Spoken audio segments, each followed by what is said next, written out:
ડેડિયાપાડાના લોકપ્રિય ધારાસભ્ય ચેતર વસાવા સહિત અન્ય 8 લોકોને રાજપીપળા સેશન કોર્ટ દ્વારા 7 વર્ષના જેલની સજાનો ચુકાદો સંભળાવવામાં આવ્યા બાદ સમગ્ર ગુજરાતના રાજકીય વાતાવરણમાં ભારે ગરમાવો આવી ગયો છે।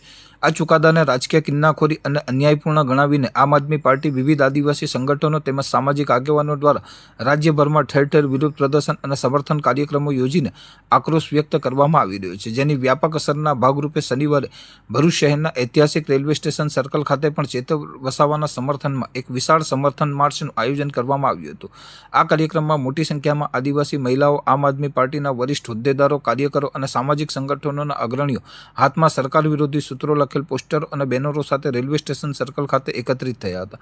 આ વિરોધ માર્ચની શરૂઆત કરતા પહેલા તમામ ઉપસ્થિત અગ્રણીઓ અને જનમેદની ભારતીય બંધારણના ઘડવૈયા ડોક્ટર બાબા સાહેબ આંબેડકરની પ્રતિમાને પુષ્પહાર અર્પણ કરી આદરપૂર્વક વંદન કર્યા હતા અને ત્યારબાદ ચેતર વસાવાના સમર્થનમાં અને વર્તમાન શાસક સરકારની નીતિઓ વિરુદ્ધ આકરા સૂત્રોચ્ચાર કરીને સમગ્ર વિસ્તાર ગજવી મૂક્યો હતો।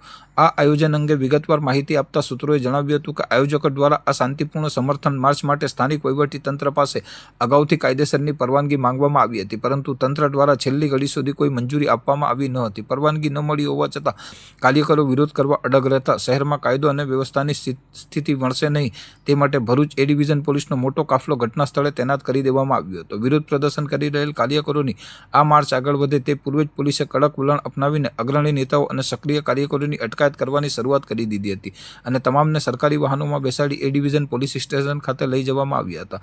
ચેતર વસાવાના સમર્થનમાં યોજાયેલ આ હાઈ વોલ્ટેજ ડ્રામા સમાન કાર્યક્રમને પગલે ભરૂચ જિલ્લા સહિત સમગ્ર દક્ષિણ ગુજરાતના રાજકારણમાં ભારે ગણગણાટ અને ચર્ચાઓ તેજ બની છે। બીજી તરફ આમ આદમી પાર્ટીના શીર્ષ નેતૃત્વએ સ્પષ્ટ કર્યું છે કે ન્યાયાલયના આ ચુકાદા સામે તેઓ ઉચ્ચ અદાલતમાં અપીલ કરશે અને જનતાની અદાલતમાં લોકશાહી ઢબે તેમનો વિરોધ પ્રદર્શન અને લડત આ જ પ્રકારે ચાલુ રાખશે। જ્યારે પોલીસ પ્રશાસને દાવો કર્યો છે કે સમગ્ર કાર્યવાહી માત્ર શહેરમાં શાંતિ જાળવવા અને કાયદો વ્યવસ્થાની સ્થિતિ અકબંધ રાખવાના હેતુથી જ કરવામાં આવી છે।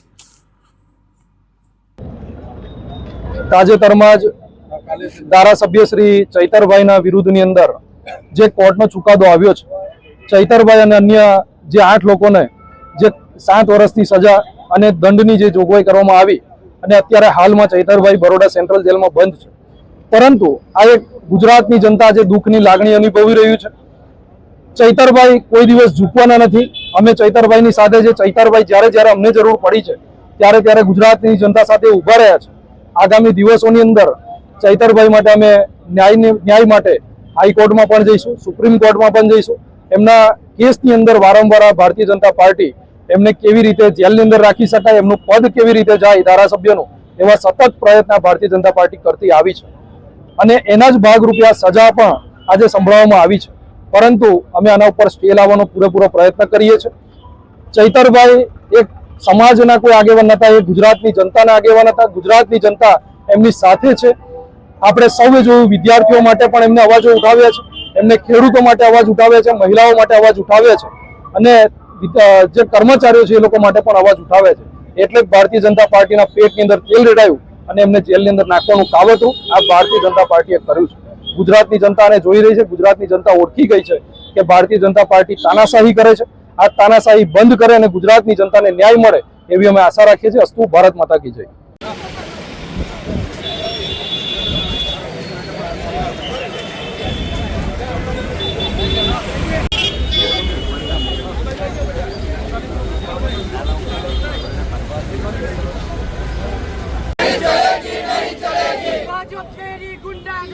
नहीं चलेगी, नहीं चलेगी। न्याय आपो भाई, न्याय आपो।